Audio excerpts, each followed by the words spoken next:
News night के प्रायोजक हैं गैलेंट एडवांस रबर, निर्माण का रियल हीरो।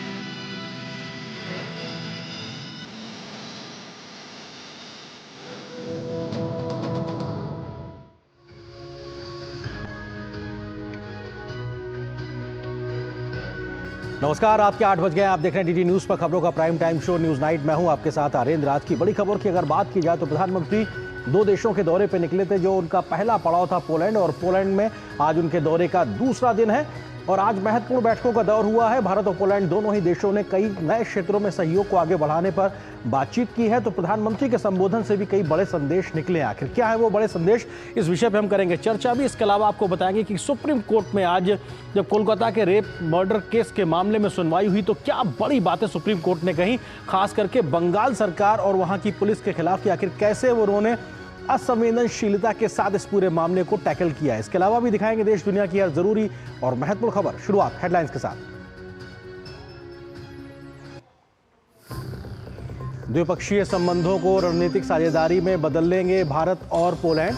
पीएम मोदी और उनके पोलिश समकक्ष की बैठक में हुआ बड़ा फैसला। रक्षा सहयोग, सामाजिक सुरक्षा संधि और Jam Saheb of Nawanagar youth exchange programme से संबंधों को मिलेगी नई उड़ान।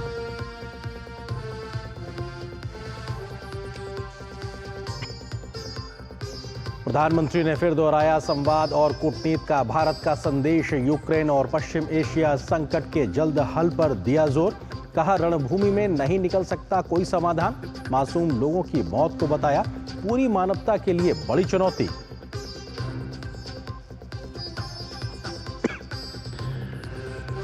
पोलैंड के प्रधानमंत्री ने यूक्रेन संकट जैसे मुद्दों के हल पर भारत की बताई बड़ी भूमिका। भारत के लोकतंत्र की दिल खोलकर की सराहना। द्विपक्षीय सहयोग को और आगे बढ़ाने की प्रतिबद्धता पर भी दिया जोर।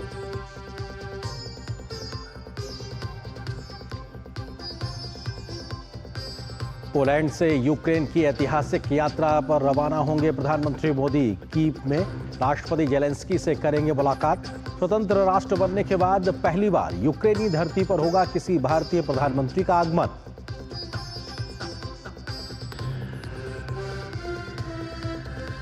सुप्रीम कोर्ट की अपील के बाद डॉक्टर्स के संगठन फाइमा ने देश भर में हड़ताल वापस लेने की घोषणा की। दिल्ली एम्स और राम मनोहर लोहिया अस्पताल के डॉक्टर्स काम पर लौटे।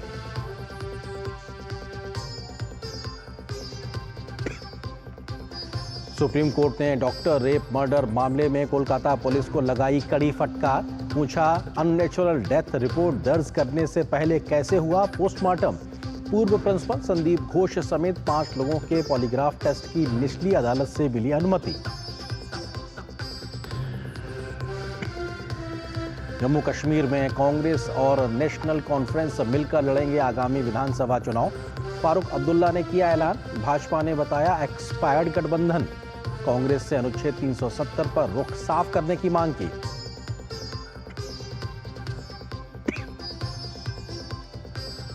झारखंड, राजस्थान, यूपी और दिल्ली समेत दिल्ली पुलिस के संयुक्त अभियान में अलकायदा का बड़ा नेटवर्क का हुआ पर्दाफाश। 14 आतंकी लिए गए हिरासत में। रेवाड़ी, रांची और अलीगढ़ में 15 स्थानों पर की गई छापेमारी।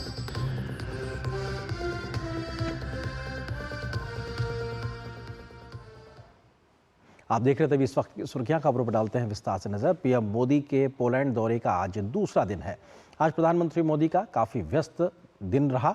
दोनों देशों के प्रधानमंत्रियों ने शिष्टमंडल स्तर की आज वार्ता की तो कई महत्वपूर्ण फैसले भी लिए हैं। पीएम मोदी ने वहां के राष्ट्रपति से भी मुलाकात की तो गुमनाम सैनिकों के स्मारक पर श्रद्धांजलि अर्पित की। पीएम मोदी ने पोलैंड के साथ रणनीतिक साझेदारी के फैसले का ऐलान किया तो कई क्षेत्रों में मिलकर काम करने की बात भी सामने रखी। प्रधानमंत्री मोदी ने एक बार फिर से कहा है कि किसी भी संघर्ष का समाधान रणभूमि में नहीं हो सकता बल्कि डायलॉग और डिप्लोमेसी से ही निकाला जा सकता है।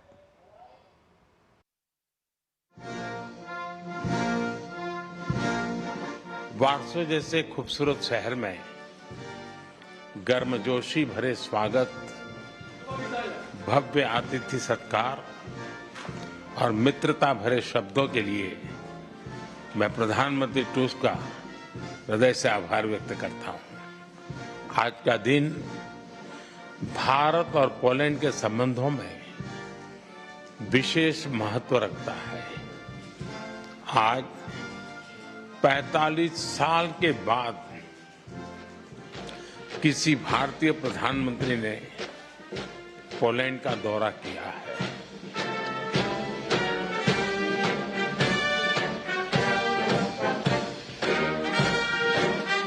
पोलैंड यात्रा के दूसरे दिन प्रधानमंत्री नरेंद्र मोदी का वॉर्सा की चांसलरी में औपचारिक स्वागत किया गया। इस दौरान उन्हें गार्ड ऑफ ऑनर भी दिया गया। बाद में उन्होंने पोलिश प्रधानमंत्री डोनाल्ड टस्क के साथ द्विपक्षीय मुलाकात की। प्रधानमंत्री नरेंद्र मोदी और उनके पोलिश समकक्ष की मौजूदगी में दोनों देशों के बीच प्रतिनिधिमंडल स्तर की बातचीत भी हुई, जिसमें राजनीतिक संबंधों की 70वीं वर्षगांठ के अवसर पर संबंधों को रणनीतिक साझेदारी में परिवर्तित करने का फैसला किया गया। प्रधानमंत्री नरेंद्र मोदी ने कहा है कि भारत और पोलैंड के संबंध लोकतंत्र और कानून के शासन जैसी साझा मूल्यों पर आधारित हैं। उन्होंने यह दृढ़ विश्वास भी व्यक्त किया कि किसी भी समस्या का समाधान रणभूमि में नहीं हो सकता है। यूक्रेन और पश्चिम एशिया में चल रहे संघर्ष हम सभी के लिए गहरी चिंता का विषय है।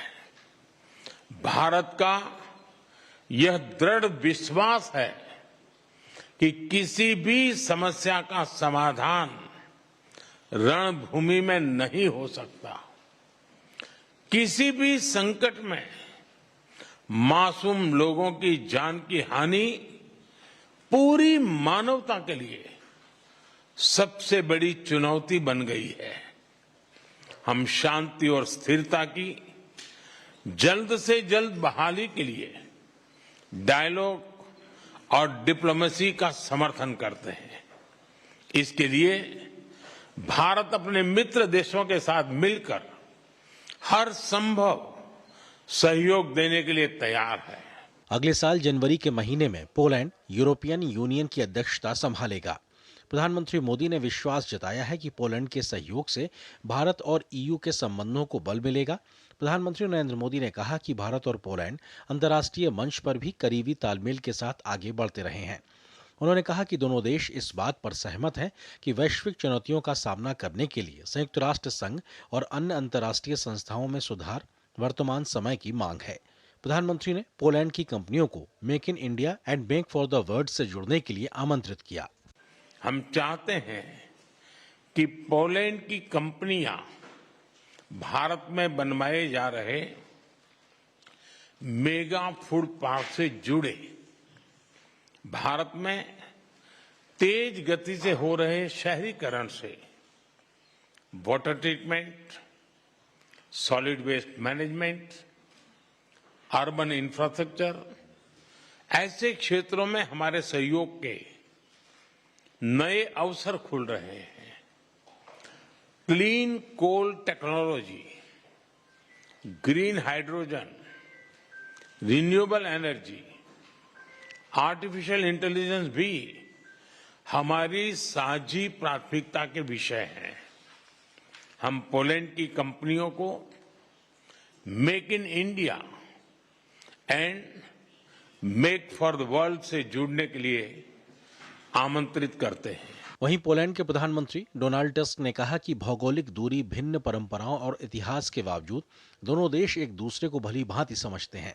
उन्होंने कहा कि समूचा विश्व भारत की सराहना करता है क्योंकि भारत में लोकतांत्रिक सरकार है। पोलैंड के प्रधानमंत्री ने वीजा जैसे मुद्दों का समाधान मिलकर निकाले जाने पर बल दिया। उन्होंने कहा कि प्रधानमंत्री मोदी पोलैंड के साथ संबंधों को आगे ले जाने के लिए प्रतिबद्ध हैं। हम वीजा की प्रणाली को बेहतर करना चाह रहे हैं। प्रधानमंत्री जी, आज मैं काफी सकारात्मक हूँ। मुझे लगा कि आपसी जो हमारी बातचीत हुई और जिस तरीके से हमने अपने सोच विचार एक दूसरे के साथ साझा किए, तो उससे हमारी समझ जो है वो काफी बड़ी है, न सिर्फ युद्ध के क्षेत्र में लेकिन और बाकी बहुत जो क्षेत्र है उनके बारे में भी। प्रधानमंत्री जो है वो पूरी तरह से प्रतिबद्ध है पोलैंड के साथ अपने संबंधों को आगे ले जाने के लिए। अपने दौरे के अंतिम दिन प्रधानमंत्री नरेंद्र मोदी ने पोलैंड के राष्ट्रपति आंद्रेज डूडा से भी मुलाकात की।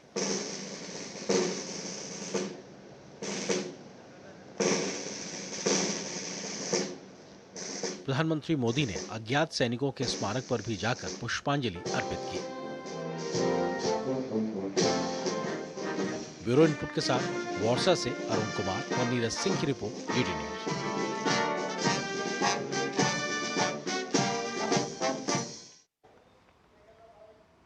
तो प्रधानमंत्री मोदी की पोलैंड की यात्रा के क्या है बड़े मायने और क्या है संदेश, कैसे दोनों देशों के रिश्तों में एक नई गर्माहट देखने को मिलेगी, इस विषय पे हम करेंगे बात। इस विषय पे चर्चा करने के लिए दो बहुत ही खास मेहमान इस वक्त मेरे साथ मौजूद हैं। डॉक्टर CM भंडारी जी, जो कि पोलैंड में भारत के पूर्व राजदूत रहे। सर, बहुत स्वागत है हमारे साथ जुड़ने के लिए। इसके अलावा दीपांजन रॉय चौधरी, जो कि डिप्लोमेटिक एडिटर हैं द इकोनॉमिक टाइम्स के। सर, आपका बहुत बहुत स्वागत है। एम्बेसडर भंडारी, शुरुआत आपसे ही, क्योंकि आज जो दोनों देशों के संबंधों में एक गर्माहट देखने को मिली है, वो आपसी संबंधों से आगे बढ़ के अब रणनीतिक साझेदारी यानी स्ट्रेटेजिक पार्टनरशिप तक बढ़ गई है। इसको कैसे समझा जाए, इसके मायने क्या है?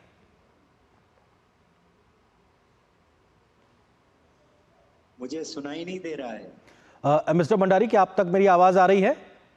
नहीं आ रही।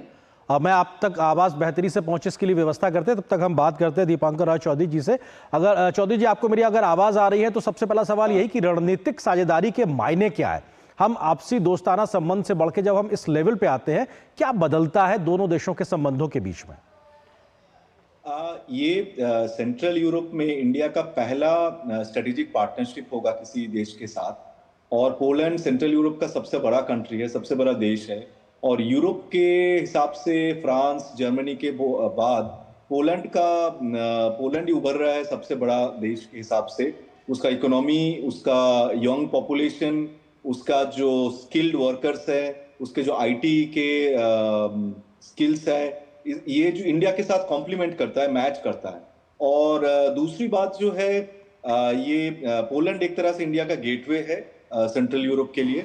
ये चीज हमने काफी दिन तक इसका रियलाइजेशन नहीं किया, इस पोटेंशियल का रियलाइजेशन नहीं किया। जब USSR के दिन थे तब एक संबंध अच्छे थे, गर्मजोशी थे उस संबंध में। उस टाइम पे डायरेक्ट फ्लाइट्स भी थे, वो डायरेक्ट फ्लाइट्स बंद हो गए थे, काफी सालों के बाद फिर से शुरू हुआ है कुछ साल पहले। मतलब दिल्ली और वॉर्सो के बीच में फ्लाइट चलते हैं। आज डिसाइड भी हुआ कि वो फ्लाइट्स के फ्रीक्वेंसी भी बढ़ जाएंगे। तो एक जो और इंडियन डायस्पोरा का भी काफी वहां पे तादाद भी बढ़ चुके हैं, सेंट्रल यूरोप में सबसे ज्यादा है। वो पोलैंड के एजुकेशन सिस्टम में भी बहुत अच्छे हैं, एक एजुकेशन सिस्टम, उसका भी हम फायदा ले सकते हैं। और दूसरी बात है कि जो माइनिंग इंडस्ट्री है पोलैंड के, वो भी इंडिया में प्रेजेंट है, उसका भी प्रेजेंस बढ़ा सकते हैं।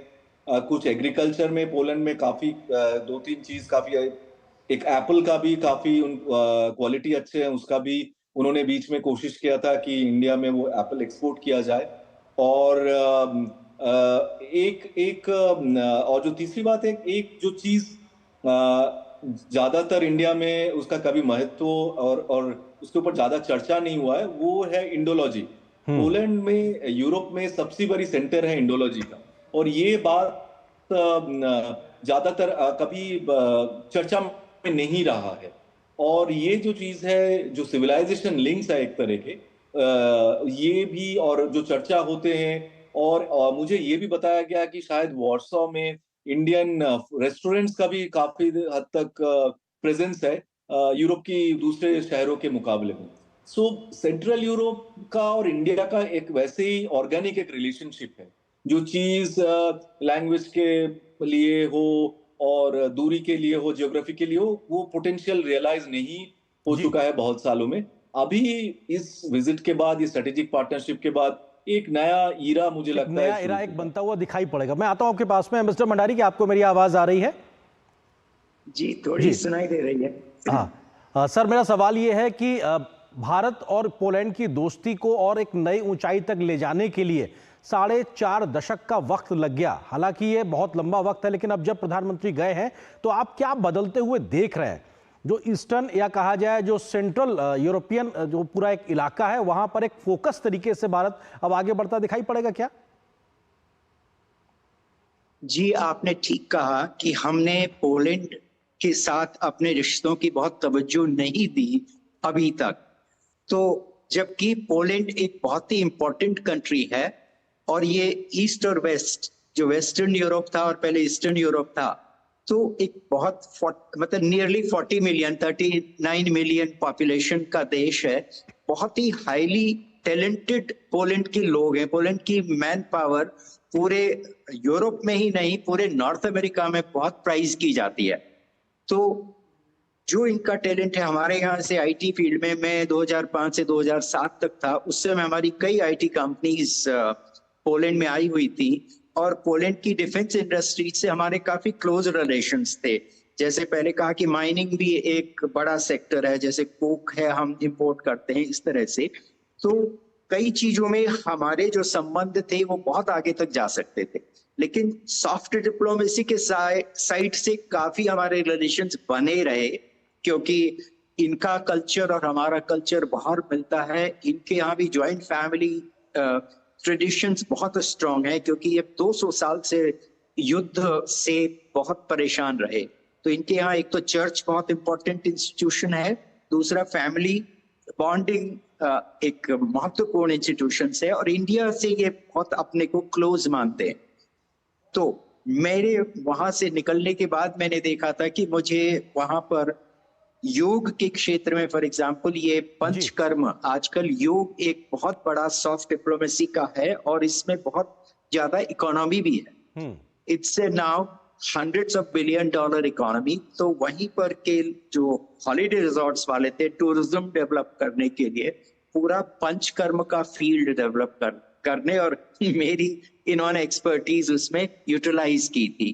तो इस तरह से हम देखते हैं कि, और अभी मैं देख रहा था कि एक जो वहाँ इंटरप्रेटर है वो भी हमारे ही भारतीय, जो आज से 50 साल पहले वहां गए थे, अभी वो हमारे ऑनरेडी कॉन्सुल भी हैं व्रक्सवाव में। तो हमारी ऑलरेडी नियरली जो वहाँ डायस्पोरा है, जैसे मेरे पूरे वक्ता ने भी कहा कि डायस्पोरा एक बहुत अच्छा लिंक है, और बहुत ही हमारे भारतीय जो हैं जो पोलिश भाषा में पूरी तरह से अभ्यस्त हैं, और कई की तो अपने जो स्पाउसेस हैं वो पोलिश नेशनल्स हैं। तो इस तरह से काफी स्ट्रॉन्ग बॉन्डेज हमारी पीपल टू पीपल कॉन्टेक्ट के लिहाज से बात की जाए, या फिर एक सदियों पुरानी काफी आगे ले जा सकते। बिल्कुल, जो संस्कृति आप बता रहे हैं वो अपने आप में बहुत ज्यादा रची बसी हुई है। दीपांजन जी, एक सवाल आपसे ये, क्योंकि आप कह रहे थे कि भारत और पोलैंड के बीच में जो उनकी एक्सपर्टीज के डिफरेंट सेक्टर्स हैं उसमें तेज गति से काम करने की संभावना है। प्रधानमंत्री के अपने संबोधन में फूड प्रोसेसिंग को लेकर साफ तौर से एक फोकस नजर आया। आपको रोकना चाहेंगे, हम सीधे इस वक्त चलते हैं, शुरू हो रही है प्रधानमंत्री के इस दौरे को लेकर।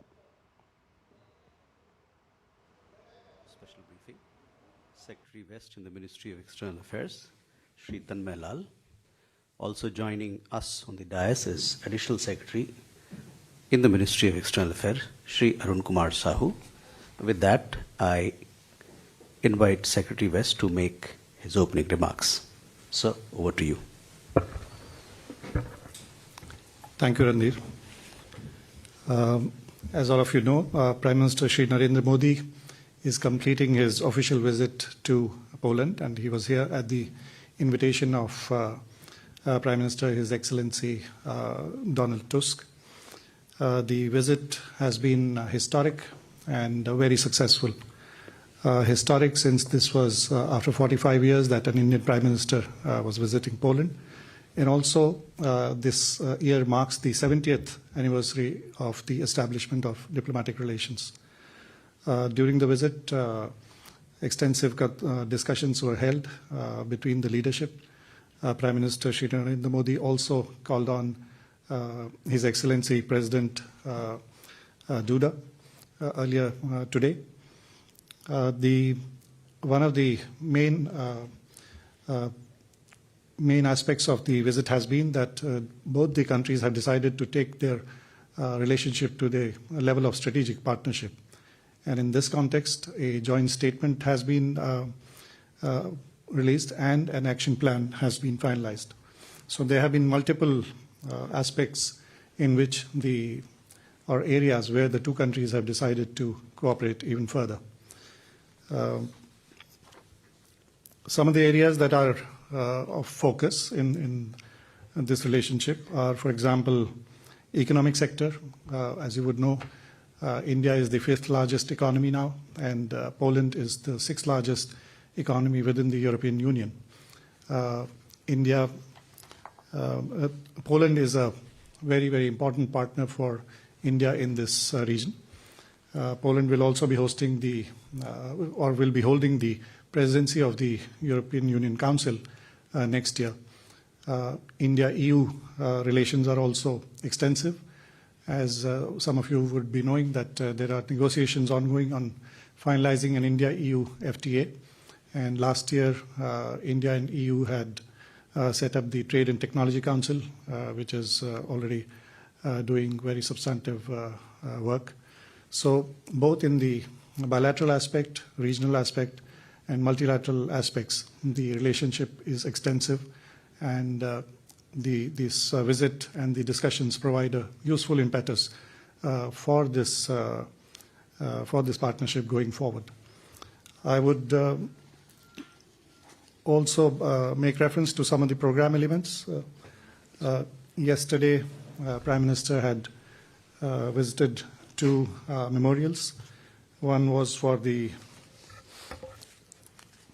memorial for the very, very special episode in our, shared people-to-people contacts when he visited the memorial for Jam Sahib of Navanagar. He also visited the Kolhapur Memorial, and I'm sure you would be aware that this refers to an episode during 1940s when, during the World War II, 6,000 Polish women and children found refuge in India. Jam Sahib of Navanagar gave shelter to almost 1,000 Polish women and children, and also in Kolhapur. Prime Minister also visited laid a wreath at the monument of the Battle of Monte Cassino, where both Indian and Polish troops had fought together, and this was also a very special moment. Yesterday evening there was a community event where the Prime Minister met members of the Indian diaspora, who welcomed him very enthusiastically and with great warmth. This morning there was a ceremonial welcome at the Chancellery, followed by first a restricted meeting and then the delegation level talks. Prime Minister Modi also laid a wreath at the tomb of the unknown soldier, and this was followed by the call on the President. Prime Minister has also been meeting some of the business leaders from Poland who have business presence in India.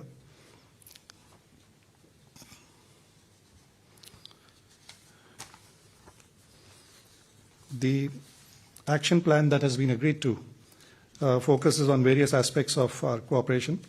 For instance, in the political dialogue and security cooperation, how to catalyze the trade and investment, areas like climate, energy, mining, science and technology, transport and connectivity, the fight against terrorism, cybersecurity, health, and people-to-people ties and cultural cooperation.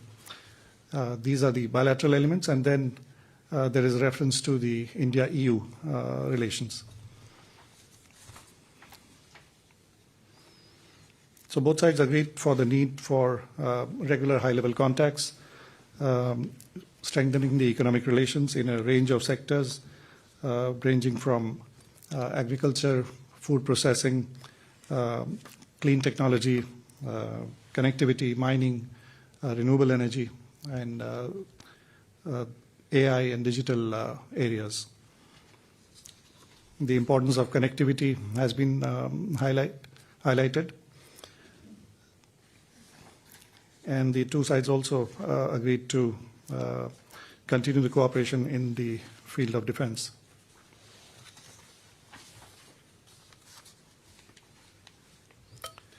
Do we take questions? Social security. Yes, an important development was also that there has been an understanding reached to finalize a social security agreement, which will be of importance for the professionals that are working in each other's countries.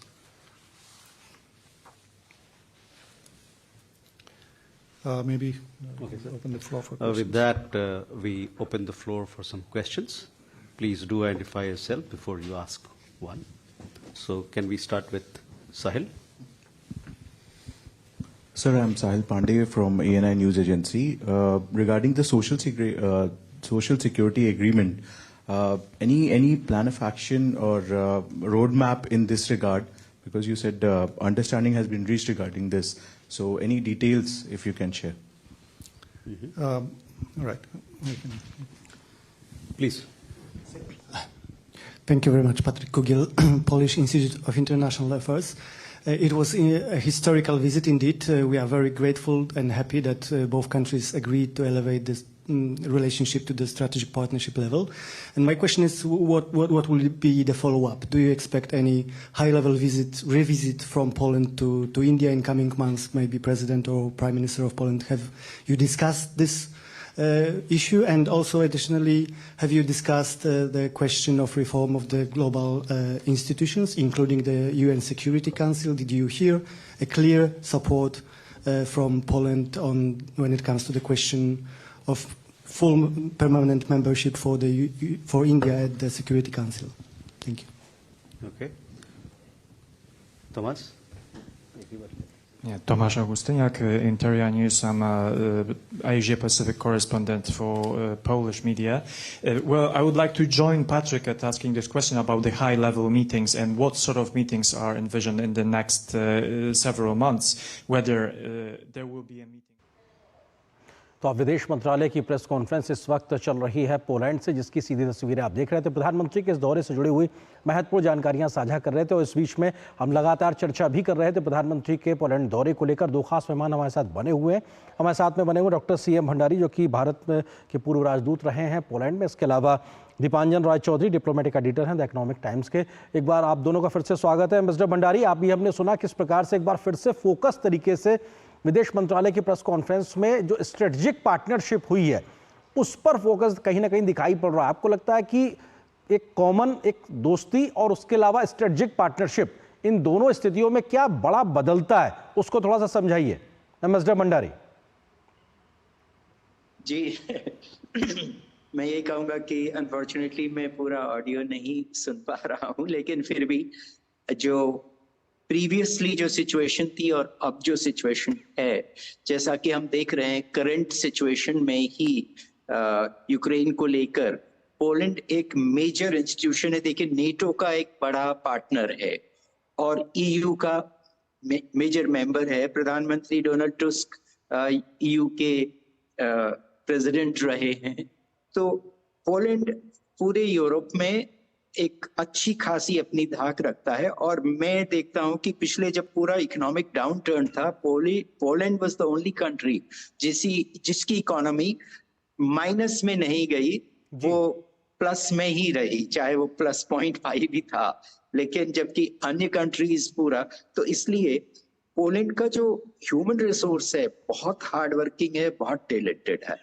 तो और हमारी तरफ से, जैसे मैं एक छोटा सा इंस्टेंस देता हूं, पहले से डिफेंस कॉन्ट्रैक्ट हम लोग टेंडर करते थे और हम लोग वहां पर पोलिश कंपनीज को देते थे and Polish companies told me every year we get the same tender, year after year. कहते हैं कि 10-15 साल से हम उसी टेंडर को बार बार देख रहे हैं, how can we really quote anything. तो ये सिचुएशन थी कि किसी भी क्षेत्र में कोई फॉरवर्ड मूवमेंट नहीं था। अब जो है from our side, the last government, Prime Minister Modi's government in the past 2 terms and now, it is so proactive कि पूरे वर्ल्ड में जो अब जो रिकॉग्नाइज किया जाता है कि yes, the Indian government is really performing and responding.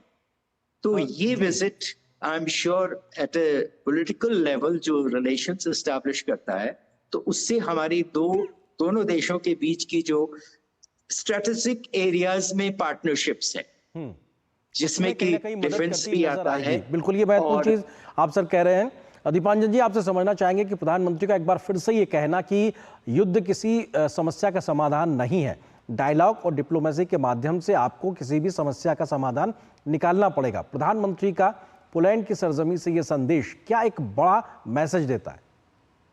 हाँ, डेफिनेटली। पहले तो प्रधानमंत्री ने बार बार ये चीज पिछले 2 साल से जब से युद्ध शुरू हुआ है तब से यही बोल रहे हैं कि हमारी पोजीशन भी यही है कि हम इस युद्ध को उस तरह से देखें कि हमने एक हमारी कॉन्सेप्ट है स्ट्रेटेजिक ऑटोनॉमी। ये आप भी जानते हैं, हम भी जानते हैं कि ये स्ट्रेटेजिक ऑटोनॉमी है। हम जितना संबंध रूस के साथ रखते हैं तो उतना संबंध दूसरे के साथ भी रखते हैं। ये हमारी एक कॉन्सेप्ट है जो सालों से, डेकेड्स से ये चल रहा है, ठीक है। और प्रधानमंत्री ने खुद डायलॉग एंड डिप्लोमेसी का एक जो मंत्रा दिया है पिछले 2 साल से, ये हमने काफी बार, वो जब समरकंद में थे एससीओ समिट में तभी भी उन्होंने बोला था, जब अभी रूस के दौरे में थे जुलाई में तभी भी बोला था, अभी वो वार्सो से भी यही बात बोल रहे हैं कि डायलॉग एंड डिप्लोमेसी। तो ये सिर्फ एक साइड के लिए नहीं है, आई मीन ये दोनों साइड के लिए ही होता है कि आप मतलब ये मत समझ रहे कि टाइम इरा और नॉट वॉर, ये एक साइड के लिए नहीं होता है, ये दोनों साइड के लिए ही लागू होता है। This is not an era of war. ये जो मैसेज है ये मुझे लगता है थोड़ा सा मतलब वन साइडेड मैसेज नहीं है, दोनों साइड के लिए मैसेज है। और मुझे लगता है दोनों साइड इस चीज को समझेंगे। कल जब वो यूक्रेन में जाएंगे तब भी उनकी यही बातचीत होगा। ये इंडिया का पोजीशन है, ये ग्लोबल साउथ का भी पोजीशन यही है, ठीक है। क्योंकि अगर आप देखेंगे कि ज्यादातर कंट्री ग्लोबल साउथ के जिनके इंडिया नेतृत्व दे रहे हैं, उन्होंने इस युद्ध में कोई साइड नहीं लिया है। हाँ, हमने भी कोई साइड नहीं लिया है। हम तो इंडिया तो एक इमर्जिंग पावर, एक मिडिल पावर है। हमने कोई सैंक्शन को भी अप्लाई वो नहीं किया है। ग्लोबल साउथ के किसी भी कंट्री ने कोई सैंक्शन का उन्होंने ज्वाइन नहीं किया है। तो इसका भी एक महत्व रहता है, जिस जैसे एक ग्रुप ज्वाइन किया है, एक बड़ा सा ग्रुप ज्वाइन नहीं किया, क्योंकि वो इस चीज को दूसरी तरह से देखते हैं। बिल्कुल, तो शायद भारत ने इस पूरे मामले में भारत ने पूरे मामले में एक इंडिपेंडेंट अपनी फॉरेन पॉलिसी को दुनिया के सामने रखा भी है कि हम अपने हितों को देखते हुए और जो हमारी सोच है उसके आधार पे हम आगे बढ़ेंगे, किसी दबाव और प्रभाव में नहीं, बल्कि अपने राष्ट्रीय हितों के आधार पे आगे बढ़ेंगे। फिलहाल इतना ही वक्त है इस चर्चा के लिए। आप दोनों मेहमानों का बहुत बहुत शुक्रिया। मिस्टर भंडारी जी आपका, दीपांकर जी आपका बहुत बहुत शुक्रिया इस विषय पर विस्तार से बात करने के लिए। यहाँ पर एक छोटे से ब्रेक के लिए रुकते हैं, बहुत जल्द हाजिर होते हैं। Are you ready for the Space Day celebration on 23rd August? Many activities are taking place all across the country, organizing workshops, seminars, exhibitions, competitions. I think there is always an energy in the young people's mind to support the space program of our nation. Let's all join together to celebrate the first National Space Day on 23rd August 2024.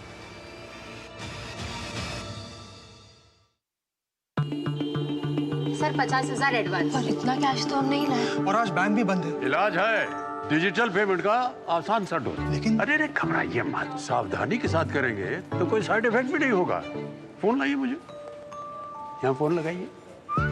Digital payment से लेन then हो सकता है, आसान, सुरक्षित और तेज। मैंने तो इन्हें डिजिटल पेमेंट सिखा दिया है। आपने, क्योंकि आरबीआई कहता है कि डिजिटल पेमेंट अपनाओ, औरों को भी सिखाओ।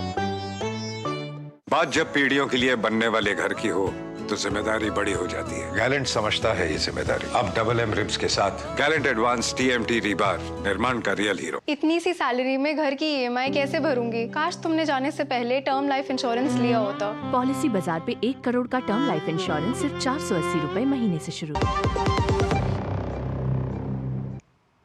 और ब्रेक के बाद रुक करते कुछ और महत्वपूर्ण खबरों की ओर। भारत और पोलैंड के बीच सामाजिक सुरक्षा समझौता हुआ है, जिसका जिक्र प्रधानमंत्री नरेंद्र मोदी ने अपने आज के संबोधन में भी किया। क्या होता है सामाजिक सुरक्षा समझौता और कैसे विदेशों में काम करने वाले भारतीयों के लिए ये लाभदायक होता है, ये आपको बताते हैं इसके प्रमुख बिंदुओं को लेकर कि किस प्रकार से ये फायदेमंद होता है। दूसरे देशों में काम करने वाले कामगारों के हित संरक्षित करने का एक तरीके से ये प्रावधान है, जिसमें सामाजिक सुरक्षा के प्रावधान होते हैं। कामगारों और उनके परिवार के सदस्यों को विभिन्न अधिकारों में एक तरीके से ये देने का अधिकार देता है। सामाजिक सुरक्षा के तहत कामगारों के साथ होता है समान व्यवहार, यानी कि जिस दूसरे देश में भी है आपके लिए वहां पर एक समान व्यवहार होगा, चाहे वृद्धावस्था की पेंशन हो, विकलांगता पेंशन हो, इन जैसे तमाम जो सामाजिक अधिकार होते हैं उस तक पहुंच सुनिश्चित भी होती है। भत्ते हो, किराया हो, सब्सिडी हो, बिना कटौती के आपको जो लाभ मिलने का अधिकार होता है वो सामाजिक सुरक्षा के दायरे में आता है। कामगारों को संबंधित देश यानी विदेश के कानून के मुताबिक जो वहां के अधिकार है समाज के हर व्यक्ति को मिलते हैं, उस तक आपकी पहुंच होती है। पेंशन फंड को अपने देश वापस भेजने या ट्रांसफर करने पर अतिरिक्त टैक्स नहीं लगता है, यानी डबल टैक्सेशन से भी बचाव होता है। भारत का 20 देशों के साथ में सामाजिक सुरक्षा समझौता यानी SSA हो चुका है अब तक। जिसमें Belgium, Germany, Switzerland, Luxembourg, France, Denmark के साथ में सामाजिक सुरक्षा समझौता भारत का अब तक हो चुका है। इसके अलावा दक्षिण Korea, Netherland, Hungary, Finland, Sweden, चेक गणराज्य के साथ भी सामाजिक सुरक्षा समझौता अभी तक भारत कर चुका है। तो वहीं Norway, Austria, Canada, Australia, Argentina, Japan के साथ भी सामाजिक सुरक्षा समझौता भारत का हो चुका है, यानी कि इन देशों में भी कामगारों को मदद मिलती है। अमेरिका सहित कई दूसरे देशों के साथ SSA पर बातचीत भी जारी है, यानी कि इस समझौते को करने को लेकर बातचीत जारी है। वहीं ब्रिटेन के साथ प्रस्तावित फ्री ट्रेड एग्रीमेंट के तहत भी सामाजिक सुरक्षा का प्रस्ताव शामिल हो सकता है, क्योंकि निगोशिएशंस चल रही है, इस पर भी बात हो रही है। सामाजिक सुरक्षा एग्रीमेंट में जिन देशों में भारतीय काम करने वाले हैं वहां उनको एक तरीके से फायदा मिलता है, दूसरे देश में काम करने वाले कामगारों के हित संरक्षित करने का प्रावधान है कि जो भारतीय प्रोफेशनल्स दुनिया के तमाम देशों में जाते हैं उनको और उनके परिवारों को विभिन्न प्रकार के जो सामाजिक अधिकार हैं या उनके जो हक हो सकते हैं उस देश में वो सुरक्षित रहते हैं। सामाजिक सुरक्षा के तहत कामगारों के साथ होता है समान व्यवहार, यानी कि उस देश के कानून के तहत भी उनको एक तरीके से फायदा मिलता नजर आता है। आगे बढ़ते हैं, कुछ और महत्वपूर्ण खबरों की ओर आपका रुख करते हैं। कोलकाता में महिला डॉक्टर के रेप और हत्या के मामले में आज भी सुप्रीम कोर्ट में सुनवाई हुई। सुनवाई के दौरान कोर्ट ने पश्चिम बंगाल सरकार और वहां की पुलिस की कार्रवाई पर कई गंभीर सवाल खड़े करे। कोर्ट ने आदेश पर सीबीआई के आज अपनी जांच की स्टेटस रिपोर्ट भी सौंपी है। उसने भी बंगाल सरकार और पुलिस पर कई प्रकार के गंभीर आरोप लगाए हैं जो सीबीआई ने अपनी स्टेटस रिपोर्ट सौंपी है। सुनवाई के दौरान जस्टिस पारदीवाला ने कहा है कि उन्होंने अपने 30 साल के अनुभव में ऐसा कोई केस नहीं देखा जहां राज्य सरकार इस प्रकार का असंवेदनशील रोल अदा कर रही हो, यानी कि सुप्रीम कोर्ट ने बहुत गंभीर टिप्पणियां ममता बनर्जी की सरकार और वहां की पुलिस पर की है। कोलकाता में डॉक्टर के साथ दुष्कर्म और हत्या मामले में सुप्रीम कोर्ट ने अननेचुरल डेथ केस डायरी के साथ छेड़छाड़ समेत दूसरे पहलुओं पर कोलकाता पुलिस को जमकर फटकार लगाई। सीबीआई ने जांच की स्टेटस रिपोर्ट अदालत में जमा कराई। सुनवाई के दौरान सीबीआई ने कोर्ट में कहा कि क्राइम सीन से छेड़छाड़ हुई है। सॉलिसिटर जनरल तुषार मेहता ने कहा कि सीबीआई ने 5 दिन बाद जाकर जांच शुरू की। चूंकि क्राइम सीन से छेड़छाड़ की गई थी, लिहाजा जांच में मुश्किल आई। कोर्ट ने क्राइम सीन को सुरक्षित करने में हुई देरी को लेकर पुलिस पर सवाल खड़े किए। कोर्ट ने पूछा कि अननेचुरल डेथ रिपोर्ट दर्ज करने से पहले पोस्टमार्टम कैसे हुआ। कोर्ट ने कहा कि मौत की सूचना सुबह 5 बजे मिली तो 11:30 बजे केस क्यों दर्ज हुआ। अदालत ने ये भी पूछा कि एफआईआर इस केस में अंतिम संस्कार के बाद ही क्यों हुई। अस्पताल प्रशासन ने एफआईआर क्यों नहीं दर्ज कराई। क्राइम सीन की वीडियोग्राफी भी डॉक्टरों के दबाव के बाद हुई। जस्टिस पारदीवाला ने कहा कि उन्होंने पिछले 30 सालों में पुलिस की ऐसी लापरवाही नहीं देखी है। पुलिस की तरफ से संतोषजनक जवाब न मिलने पर कोर्ट ने कहा कि अगली सुनवाई में पूरी जानकारी के साथ आएं। सुप्रीम कोर्ट ने डॉक्टरों से काम पर लौटने का आग्रह किया। अदालत ने कहा कि न्यायालय और अस्पताल हड़ताल पर नहीं जा सकते हैं। सुप्रीम कोर्ट के जज कोर्ट के बाहर नहीं बैठ सकते हैं। अदालत ने कहा कि अगर डॉक्टर काम पर लौटते हैं तो उन पर कोई कार्रवाई नहीं होगी। शीर्ष न्यायालय ने कहा कि डॉक्टरों के काम पर लौट आने की सूरत में विरोध प्रदर्शन के कारण दर्ज हुई एफआईआर पर दंडात्मक कार्रवाई नहीं होगी। सुप्रीम कोर्ट ने निचली अदालत के मजिस्ट्रेट से आरोपी के पॉलीग्राफी टेस्ट पर आदेश देने को कहा। अदालत ने केंद्रीय स्वास्थ्य सचिव से कहा कि वो सभी राज्यों के चीफ सेक्रेटरी और डीजीपी के साथ बैठक करें और तय करें कि जब तक नेशनल टास्क फोर्स अपनी रिपोर्ट नहीं देती तब तक डॉक्टरों की सुरक्षा के लिए क्या किया जाना चाहिए। कोर्ट ने 1 हफ्ते में बैठक करने का निर्देश दिया है। कोर्ट ने नेशनल टास्क फोर्स से डॉक्टरों के संगठनों के सुझाव पर गौर करने के लिए कहा है। अदालत ने कहा कि शांतिपूर्ण ढंग से विरोध करने वालों के खिलाफ कोई कार्रवाई नहीं की जानी चाहिए। हालांकि राज्य को कानून के तहत अपने पास मौजूद वैध पावर का प्रयोग करने से नहीं रोक रहे हैं। मामले की अगली सुनवाई 5 सितंबर को होगी। ब्यूरो रिपोर्ट के साथ विकास सारथी, डीडी न्यूज। तो देश की सर्वोच्च अदालत की दहलीज पर पश्चिम बंगाल की सरकार हो, ममता बनर्जी की सरकार हो या फिर वहां की पुलिस हो या अस्पताल प्रशासन, इस पूरे मामले में कई गंभीर सवालों के घेरे में लगातार घिरता हुआ नजर आ रहा है और अगली तारीख पर उनको कई ऐसी बातें भी बतानी है अदालत को जिसका उत्तर आज एक तरीके से कोर्ट को नहीं मिल पाया। लेकिन इस बीच में 9 अगस्त की इस घटना के बाद से लगातार बंगाल की सड़कों पर जो उबाल और गुस्सा नजर आ रहा था वो अभी भी बदस्तूर कायम है। बीजेपी की ओर से आज कोलकाता में एक तरीके से विरोध प्रदर्शन का आह्वान किया गया, जिसका जोरदार असर देखने को मिला। तो हड़ताली डॉक्टर्स की जो विरोध प्रदर्शन है वो भी लगातार जारी है। सीबीआई लगातार जांच कर रही है, पूछताछ कर रही है, तमाम संदिग्धों को एक तरीके से वो कटघरे में खड़ा करती नजर आ रही है। तो इस बीच में अस्पताल की सुरक्षा को लेकर सुप्रीम कोर्ट ने कहा था कि उनको बंगाल की पुलिस पर भरोसा नहीं है, तो इस वजह से सीआईएसएफ ने अब वहां की जिम्मेदारी लेने की प्रक्रिया को आगे बढ़ा दिया। क्या हुआ आज दिन भर बंगाल में और कोलकाता की सड़कों पर, देखिए इस रिपोर्ट में।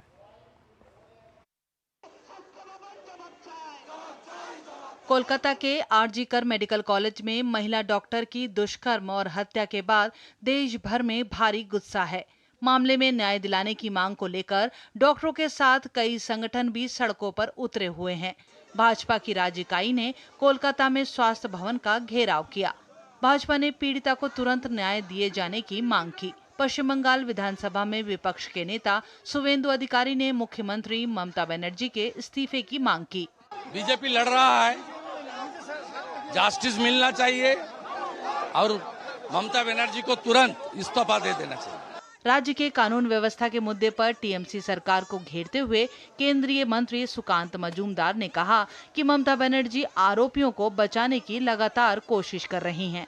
लगभग 21 लॉयर उनमें एंगेज किया गया है और वो जनता के पैसे से पश्चिम बंगाल के जनता के पैसे से वो लॉयर्स को भाड़े में लिया है। ममता बनर्जी ने हमारा पॉकेट पिक पॉकेट करके ममता बनर्जी चोरों को बचाने की कोशिश कर रही है, रेपिस्ट को बचाने की कोशिश कर रही है।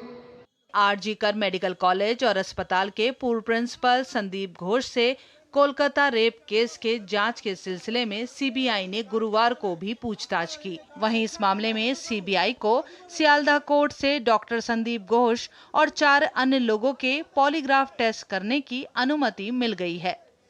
वहीं सीआईएसएफ के डीआईजी के प्रताप सिंह ने कोलकाता पुलिस के अधिकारियों के साथ सुरक्षा व्यवस्था को लेकर आरजी कर अस्पताल परिसर का निरीक्षण किया। You can see we have already deployed. So you can guess from our deployment. You'll find us deployed in all the shifts. Let us do our job. You'll find our people have come. We have deployed ourselves. इस बीच दिल्ली के AIIMS और RML अस्पताल के सहित देश भर के resident डॉक्टरों ने हड़ताल वापस लेने का फैसला लिया है। ये निर्णय सुप्रीम कोर्ट की अपील और निर्देश के बाद लिया गया है। माननीय मुख्य अदालत ने जो निर्देश दिया है, जो टास्क फोर्स बनाया है और आरजी कर इंसिडेंट के रिगार्डिंग जो उन्होंने माइन्यूटली डिटेल्स को देखा है, हम उनको अप्रिशिएट करते हैं और लोग जल्द से जल्द अपनी जो भी ड्यूटी है हमारी उसको चालू करेंगे। एम्स दिल्ली के अधिकारियों ने अस्पताल में सुरक्षा ऑडिट की घोषणा की है। डॉक्टरों की सुरक्षा को लेकर एम्स द्वारा 2 समितियां गठित की गई हैं। डॉक्टरों की सुरक्षा संबंधी चिंताओं को दूर करने के लिए 4 सदस्यीय समिति बनाई गई है। डॉक्टरों की आंतरिक संयोगात्मक सुरक्षा ऑडिट करने के लिए 15 सदस्यीय समिति बनाई गई।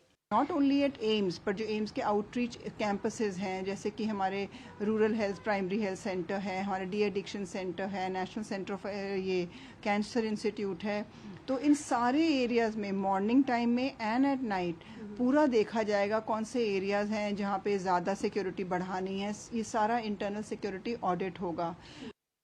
इस बीच पूर्व जज समेत समाज के 295 गणमान्यों ने ओपन लेटर लिखकर ममता बनर्जी से न्याय की गुहार लगाई है।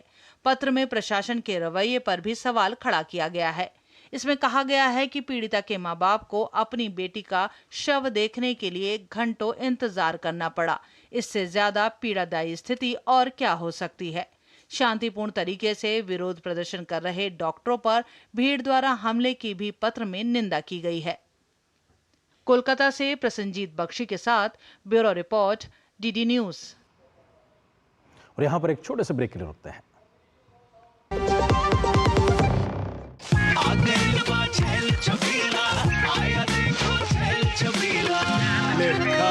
अच्छा भैया, मेरी गाय को भी अपने हाथों से चारा खिला दो। अरे खिलाई देते हैं। हमारी गाय भैया। क्या हो गया, पूरा का पूरा गांव यहाँ आ गया। अच्छा भैया, इसी हाथ से चारा खिलाते हो, तभी तो आपके गाय भैंसों की ब्याज सबसे ज्यादा है। अरे पगले, ये चमत्कार इस हाथ का नहीं, हाथ में जो कपिला पशु आहार है उसका है, जो पशुओं की सेहत अच्छी रखता है और ब्याज भी बढ़ाता है। ले जाओ।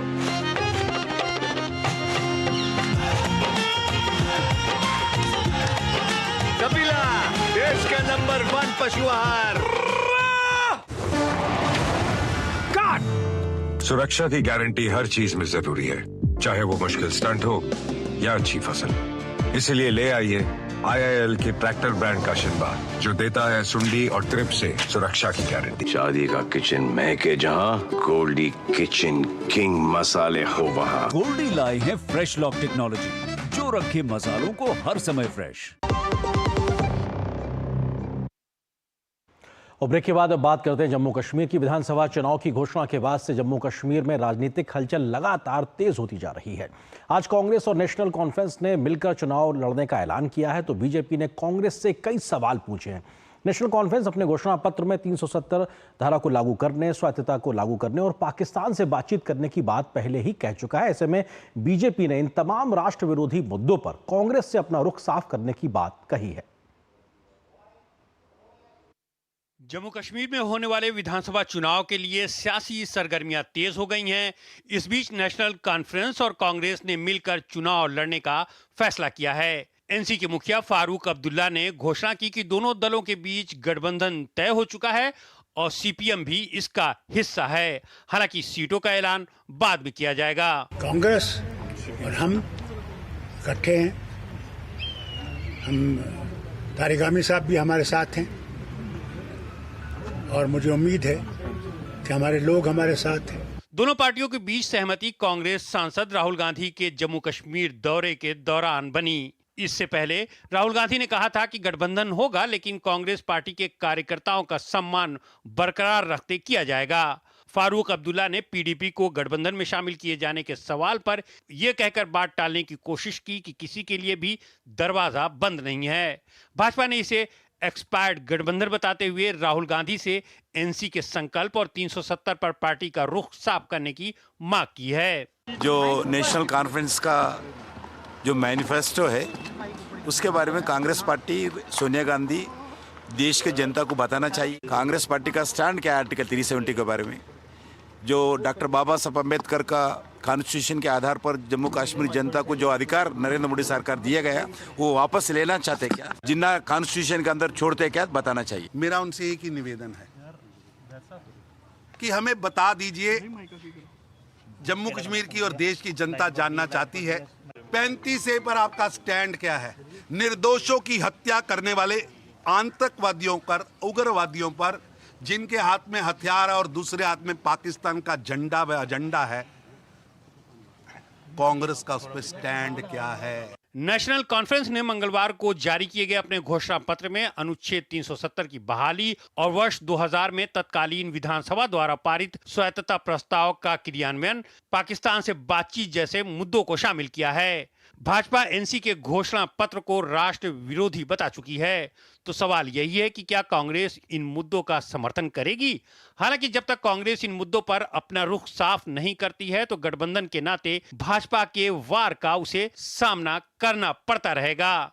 जम्मू कश्मीर में अनुच्छेद 370 के हटने के बाद पहली बार विधानसभा का चुनाव हो रहा है।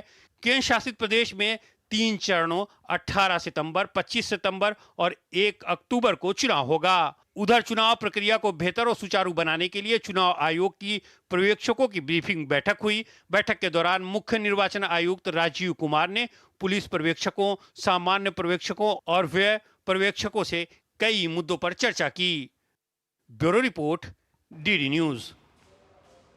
और यहाँ पर एक और छोटे से ब्रेक के लिए रुकते हैं। शादी का किचन महके जहां, गोल्डी किचन किंग मसाले हो वहां। गोल्डी लाई है फ्रेश लॉक टेक्नोलॉजी, जो रखे मसालों को हर समय फ्रेश। बात जब पीढ़ियों के लिए बनने वाले घर की हो, तो जिम्मेदारी बड़ी हो जाती है। गैलेंट समझता है ये जिम्मेदारी। अब डबल एम रिब्स के साथ गैलेंट एडवांस TMT रीबार, निर्माण का रियल हीरो। सुरक्षा की गारंटी हर चीज में जरूरी है, चाहे वो मुश्किल स्टंट हो या अच्छी फसल। इसलिए ले आइए IIL के ट्रैक्टर ब्रांड का शिनबा, जो देता है सुंडी और ट्रिप से सुरक्षा की गारंटी। राशि की स्कूल फीस, घर का किराया, कितनी जिम्मेदारियां हैं सर पे। तुम तो टर्म लाइफ इंश्योरेंस लिए बिना ही चले गए। पॉलिसी बाजार पे 1 करोड़ का टर्म लाइफ इंश्योरेंस सिर्फ 480 रुपए महीने से शुरू। ब्रेक के बाद कुछ और महत्वपूर्ण खबरें। भारत के प्रत्यक्ष कर संग्रह को लेकर राजस्व सचिव संजय मल्होत्रा ने जानकारी दी है। उन्होंने बताया कि भारत का प्रत्यक्ष कर संग्रह बीते 10 वर्षों में 3 गुना बढ़कर 20 लाख करोड़ रुपए पहुंच गया है। टैक्स टू जीडीपी रेशियो भी बढ़कर 6% पर पहुंचा है, जो पहले 5.6% था। उन्होंने आगे कहा कि इनकम टैक्स डिपार्टमेंट को करदाताओं की सुविधा बढ़ाने पर फोकस करना चाहिए। उन्होंने जानकारी देते हुए कहा कि वित्त वर्ष 2024-25 में 7.28 करोड़ ITR जमा हुए। इनमें से 4.98 करोड़ ITR प्रोसेस हो चुके हैं।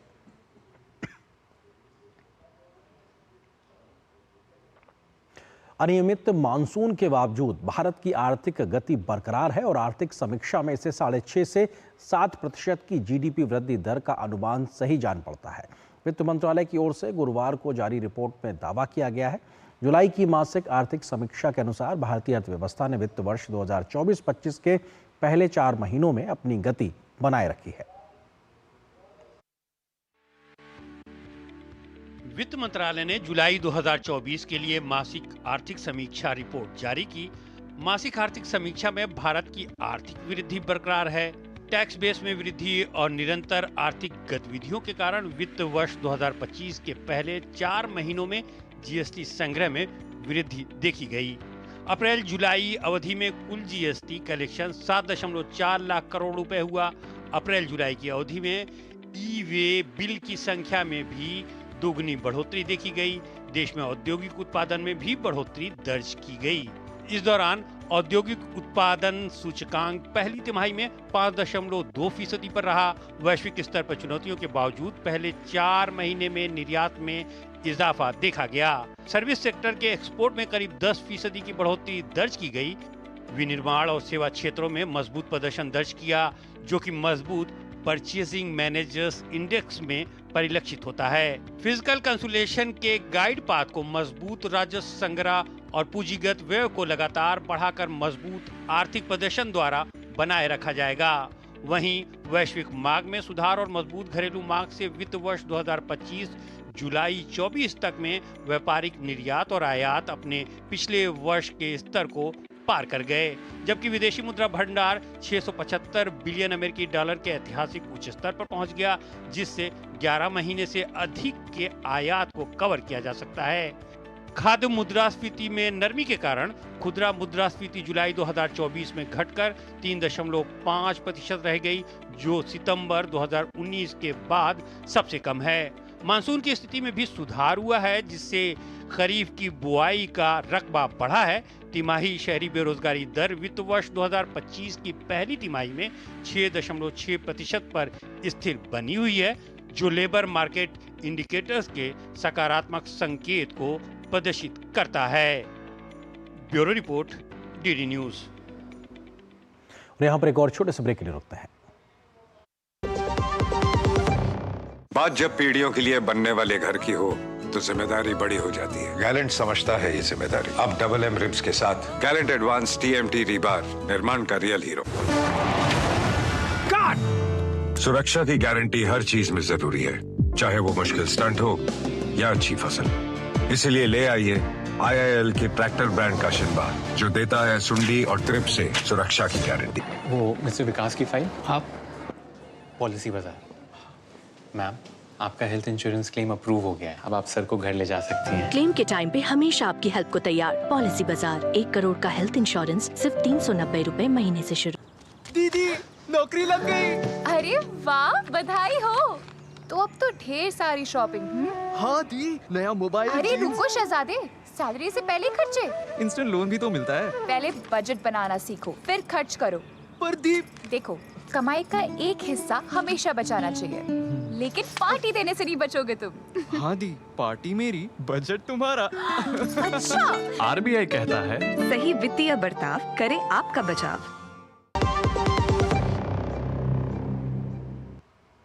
तकनीक के विकास से मीडिया और मनोरंजन उद्योग में तेजी से बदलाव आया है।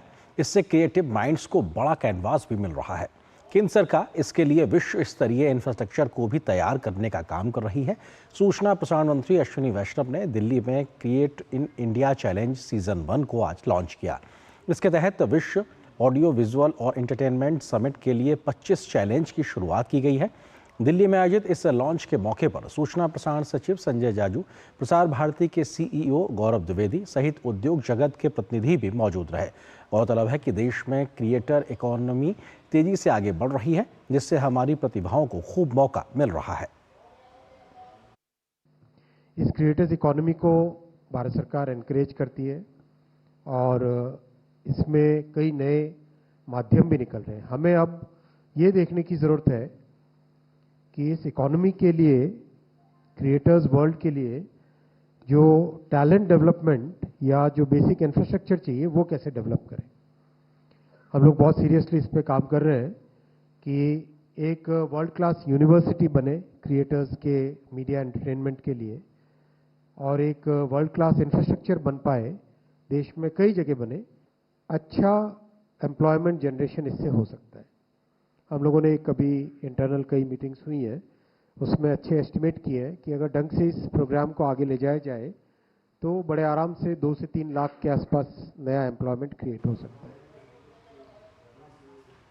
झारखंड एटीएस ने झारखंड के हजारीबाग स्थित लोह सिंघना चौक से एक संदिग्ध आतंकी को गिरफ्तार किया। गिरफ्तार आतंकी के नाम फैजान अहमद है। वह अलकायदा इंडियन सब कॉन्टिनेंट का सक्रिय सदस्य बताया जा रहा है। 45 वर्षीय फैजान अहमद हजारीबाग के होलसेल का व्यापार करता था और अपनी पहचान छिपाकर आतंकी संगठन के लिए काम कर रहा था। गिरफ्तारी के बाद आतंकी फैजान अहमद को हजारीबाग एसीजेएम कोर्ट में पेश किया गया। एटीएस की टीम अब उसे दिल्ली लाने की तैयारी कर रही है।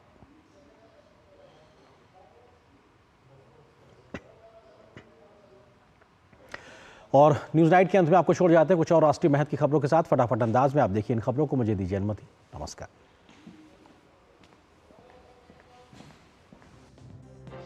राष्ट्रपति द्रौपदी मुर्मू ने राष्ट्रपति भवन के गणतंत्र मंडप में राष्ट्रीय विज्ञान पुरस्कार 2024 प्रदान किया। ये पुरस्कार 4 श्रेणियों में प्रदान किए गए, जिनमें विज्ञान रत्न पुरस्कार, विज्ञान श्री पुरस्कार, विज्ञान युवा और विज्ञान टीम पुरस्कार शामिल हैं। विज्ञान रत्न के लिए 1, विज्ञान श्री के लिए 13, विज्ञान युवा के लिए 18 और विज्ञान टीम के लिए 1 पुरस्कार प्रदान किया गया। बॉम्बे हाईकोर्ट ने बदलापुर में एक स्कूल में नाबालिग बच्चियों के साथ यौन उत्पीड़न के मामले में स्वतः संज्ञान लिया है। इस मामले की सुनवाई न्यायमूर्ति रेवती मोहिते डेरे और न्यायमूर्ति पृथ्वीराज चौहान की खंडपीठ द्वारा की जाएगी। गौरतलब है कि बदलापुर रेलवे स्टेशन पर 20 अगस्त को बड़े पैमाने पर विरोध प्रदर्शन किया गया था। ज्ञानवापी मामले में इलाहाबाद हाईकोर्ट में वजू खाने के सर्वेक्षण की मांग वाली याचिका पर मुस्लिम पक्ष ने अपना जवाब दाखिल किया। कोर्ट ने याचिका को विपक्षी के जवाबी हलफनामे का जवाब दाखिल करने का समय अगली सुनवाई तक देने को कहा है। पूरे मामले की सुनवाई न्यायमूर्ति रोहित रंजन अग्रवाल की सिंगल बेंच कर रही है। बीएसएफ ने भारत बांग्लादेश सीमा से एक बांग्लादेशी नागरिक को किया गिरफ्तार। उत्तर बंगाल फ्रंटियर के जलपाईगुड़ी सेक्टर के अंतर्गत पीओपी चांगराबांधा के सीमा प्रहरियों ने बांग्लादेशी नागरिक मसूद रहमान तब गिरफ्तार किया गया जब वह बांग्लादेश से भारत की सीमा पार करने की कोशिश कर रहा था। भारत ने बांग्लादेश में पानी छोड़े जाने वाली खबरों को नकार दिया है। दरअसल बांग्लादेश के सीमावर्ती जिलों में भारी बारिश से बाढ़ की नौबत आ गई और पड़ोसी देश में बाढ़ के लिए भारत को जिम्मेदार ठहराया जा रहा है, जिसे लेकर विदेश मंत्रालय ने प्रेस रिलीज जारी करके बांग्लादेश में बाढ़ के सीमावर्ती इलाकों में ज्यादा बारिश को जिम्मेदार ठहराया है। भारत पाकिस्तान अंतर्राष्ट्रीय सीमा आईबी की सुरक्षा को और अधिक मजबूत करने के उद्देश्य से बीएसएफ के नवनियुक्त डीजी दलजीत सिंह आईबी पर सुरक्षा स्थिति की समीक्षा करने के लिए बीएसएफ जम्मू फ्रंटियर के 2 दिवसीय दौरे पर पहुंचे। इस दौरान उन्होंने बीएसएफ की विनय पोस्ट पर अधिकारियों के साथ बैठक कर सुरक्षा इंतजामों की समीक्षा की।